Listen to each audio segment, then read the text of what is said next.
Morning, morning, morning. Good morning. Good morning to you. Joining me, as is customary, on Tuesday mornings, as long as he's here in Barbados, and sometimes remotely, but we're lucky to have him today, is His Excellency David Comissiong, who is Barbados Ambassador to CARICOM. Good morning, sir. Always great to see you. Morning, Tisha. It's a pleasure to be here. All right, and it's good to have you on set with us today. So we have lots to look forward to, lots to talk about, but maybe we can start with Africa-CARICOM Day, which is coming up in a matter of days. Yes, this coming Saturday. Let me say though that September the 3rd is always a very somber day for me because it is the date on which the Campus Trends tragedy took place some 14 years ago. You know, Can't believe it's 14 years ago. Yes, Already. Yeah, yes, and so we should never forget. We Barbadians should never forget that tragedy when 6 beautiful young daughters of our country, their lives were so cruelly and foolishly lost. You know. Yeah. Anyhow, so September the 3rd, we always remember that as the date, the anniversary of the Campus Trends tragedy, and we remember those 6 beautiful young ladies. Absolutely. But to get on to something more pleasant, Africa-CARICOM Day, the 7th of September, that goes back to the first Africa-CARICOM Heads of Government Conference that was held on the 7th of September 2021, when our Caribbean and African heads determined that thenceforth, the 7th of September would be known as Africa-CARICOM Day.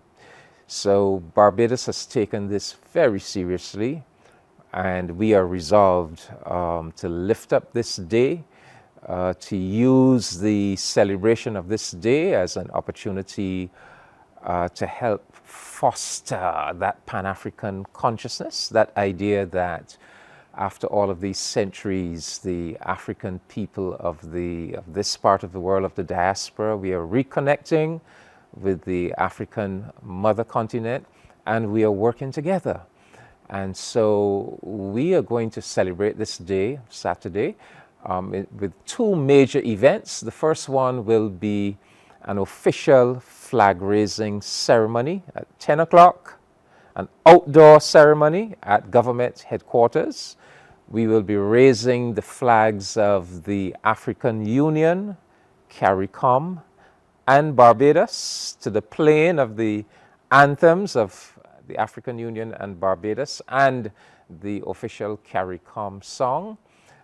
We will have high-level representatives of all 3 entities that will give remarks. We will have cultural performances. So I want the word to go out that the place to be on Saturday morning, 10 o'clock, to witness this, what will be a very impressive flag-raising ceremony. The place to be is government headquarters. And then in the evening, we will come right here to CBC, where we will have a live television program where we will be talking all things Africa, all things Barbados, CARICOM, connecting with Africa, and all the wonderful projects and initiatives that are underway. And so we will be linking up with our ambassador in Kenya, our charge d'affaires in Ghana, our Liberia Ambassador Emeritus, Lorenzo Witherspoon, who we know so well from the Liberian pilgrimage to Barbados. We will be connecting with him in Liberia. And yeah, we're going to be talking about all the different projects. Our Afri-Exim Bank manager here in Barbados will be talking direct flight, West Africa to Barbados, the Health Development Partnership, of Africa and the Caribbean, nurses from Ghana, you name it. But I suspect that you might have a role to play in this television program. Giving me work, Ambassador, as always. But Good that's work. okay. Last year I worked with you as well to Yes. produce and present the program, but we did not have enough time Yeah. to really be able to get into it. And once we were able to kind of delve into what each mission is doing separately but collectively, I think it opened just a whole other set of doors to what we can be doing across the continent, really. And we were focusing on just really a few. So we focused a lot on Ghana, I believe, and we also focused a lot on where we're doing Rwanda. the pharmaceuticals. Rwanda. Rwanda. Yes. Well, we're going to take it that. What we discussed last year, we're going to see how much development there has been in 1 year's time. So last year, yes, we had our honorary consul in Rwanda reporting to us. And one of the things he reported was the initiative in pharmaceuticals and the whole health system. But this year, we're gonna have with us Dr. Haile Getahun, who is an Ethiopian, and he's actually the Chief Executive Officer of the Health Development Partnership for Africa and the Caribbean. And that's an initiative of Barbados, Rwanda, and Guyana. And we will learn just how much this initiative has developed in just 1 year. So I'm very excited because there's so many things happening. And it's important that Barbadians be aware of all of the developments. I mean, we have an embassy in Ghana, we have an embassy in Kenya, and it will be good to hear from our ambassador in Kenya, for example, Ambassador Alexander MacDonald. I mean, a lot has been happening on the ground in Kenya. There have been this youth-led protest movement against the president and his administration. And so it would be great to hear directly from our own ambassador. You know, we get the international news, but to have your own man on the ground that can give you that Barbadian analysis and insight, I'm really looking forward to that, hearing from him directly. Reparations, we're going to have Dr. Hilary Brown of the CARICOM Secretariat. She's going to be coming in live from Georgetown, Guyana, to brief us on latest developments in CARICOM's reparations campaign, especially in relation to the partnership we are making with Africa to pursue reparations. So We're going to have a representative of CARICOM. I know you mentioned reparations when you talked about Dr. Hilary Brown, but it's always important to have a CARICOM perspective when we're talking about this particular observance. yeah, we're going to talk what Barbados is doing, but also what CARICOM is doing. So, for example, we will have live with us on the set our brother Oki. I hesitate to try to pronounce his surname because it's very difficult. So, but I know him as Oki. He's the manager of the AFRICA-CARICOM Bank, the African Export-Import Bank. And although the bank is located here in Barbados, this is really the CARICOM office. So this is the office of the CARICOM operations of the AFRICA-CARICOM Bank. And they're helping us, first of all, they're helping us with identifying the best African airline to develop this direct flight between West Africa and the Caribbean and perhaps directly to Barbados, we'll see. So that is in the works, and it'll be interesting to hear from him how far advanced that is. But also to hear about what the bank is doing, not just in Barbados, but right across the Caribbean community. One of the things they're working with us on is to develop a payment settlement scheme to help trade across the CARICOM region, where we would not have to be using these hard currencies to trade. We will be able to trade in our own local currencies. So the Afri-Exim Bank, they have a payment settlement scheme that they use in Africa, and they're working now with our central bank governors across CARICOM to see how we could put that in place in the Caribbean as well. So yes, we'll be looking we'll be looking both Barbados, but CARICOM as well. And every year, Tisha, I anticipate that every Africa-CARICOM Day, we are going to have a television program like this, where we are going to be incorporating new voices. For example, I look forward maybe next year to have our honorary consul in Nigeria, for example, coming. By next year, I hope that maybe Barbados would have reached out to Sierra Leone, which is, you know, right next to Liberia. So every year we want to be adding to the relationships, adding to the projects and initiatives, and adding to the voices that will appear on CBC Channel 8 to report to the Barbadian people. Absolutely. I know that we wanted to touch a little bit on Sir Shridath Ramphal as well on today's program. Yes.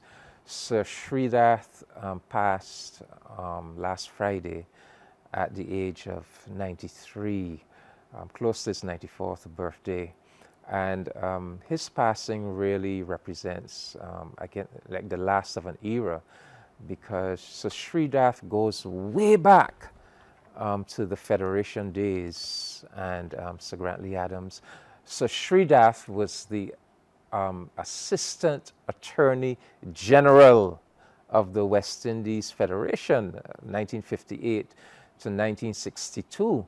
So this is really a champion of Caribbean integration. So not only does he feature in the Federation, but in 1965, he became Attorney General of Guyana, and he therefore played a role, because 1965 was the founding of CARIFTA.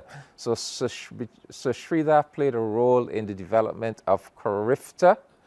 He played a role as Guyana's foreign minister in the early 1970s in the transformation of CARIFTA into CARICOM by 1973. And then one of the earliest achievements of CARICOM, which was the negotiation with the then European Economic Community to develop the Lomé Convention, which was the agreement. You know, after Britain entered the European Economic Community, our countries had to negotiate with the EEC, our new trading relationships. So Shridath was very, very an important negotiator for us. And that is why at the KFL campus we have the Shridath Ramphal Center for International Trade, Law, Policy and Services. And that's in recognition of the seminal role he played in helping to build out CARICOM's trade policy and trade relations. So not only was he critical in the Lomé Convention negotiations, but later on, when CARICOM was faced with negotiating the successor agreement to Lomé and also dealing with the free trade area of the Americas, CARICOM set up a regional negotiating machinery. And who did they put in charge?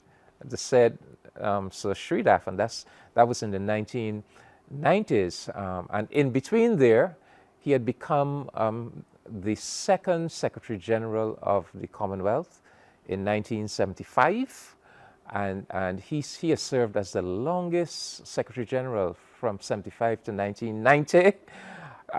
He was the chair of the West India Commission, you know, that did all that tremendous work in identifying ways to deepen our integration movement. Out of that report came the CARICOM quasi-cabinet. Out of that report came the CARICOM Bureau. You know, so Shridath has been a living contributor to our integration movement from 1958 right through. And so this is a giant, you know. He was the very first recipient of the Order of the Caribbean Community, you know. So this is a man whose passing we really have to mark, and we have to celebrate his life as one of the real champions and exemplars of Caribbean integration. Absolutely. He truly was a towering Caribbean figure. And we have to look at, I think we discussed this some time ago. I'm not sure if it was on or offset, about being able to, you were talking about, someone was saying something about doing documentaries or a mini documentary series about the Caribbean. I think that's going to be one of the very, very important ways that we continue to share about these figures that have now moved on, but people who played such a monumental part in getting us to where we are across the region at this time. Yeah, you know, and yeah, I could see a brilliant documentary about his life. And you know, he connected in a very significant way with two of the greatest daughters of Barbados. First of all, Dame Nita Barrow, because when he was Secretary General of the CARICOM, he actually led the CARICOM to take on, Secretary General of the Commonwealth. He actually led the Commonwealth to take on the anti-apartheid movement. And under his tenure, he set up the Eminent Persons Group on apartheid in South Africa, and that group included Dame Nita Barrow. And it was that Eminent Persons Group, that Commonwealth Eminent Persons Group, that went to South Africa, that met with Nelson Mandela in prison, and that issued that famous report that said this South African government, this racist government, is not really serious about dismantling apartheid. We must place economic sanctions on them. And so that work, with Dame Nita being so deeply involved, played a big role in bringing down apartheid. And then as chair of the West Indian Commission, he had within the membership of his commission Dame Sandra Mason. And so she played a role with him in the important work done by the West Indian Commission. So, you know, you could see how exciting a documentary about the life of Sir Shridath, connecting with from Grantley Adams in the 50s to Dame Nita Barrow, Dame Sandra Mason, and all the achievements along the way. Yes, perhaps we can put that in your lap, Tisha, to do some of these documentaries. Perhaps. Absolutely, but it's always great to have you in and lots for us to reflect on. We have to say a special good morning to Trevor Thorpe. Trevor sent us a note. He said, you missed a date. The September 2nd election, he mentioned, that he said you missed. So we will perhaps talk about that another time. But certainly thank you for coming in as always. And we will prepare for Africa-CARICOM Day coming up on Saturday with that presentation right here on CBC TV8. We'll be announcing shortly exactly when it will begin, but rest assured you're going to be able to see what's happening all across the continent and here in the Caribbean, here in Barbados, across CARICOM as well, for that very special day. Thank you so much, Ambassador. My pleasure, Tisha. Looking forward to seeing you on Saturday. All right. Morning, morning, morning. Good morning.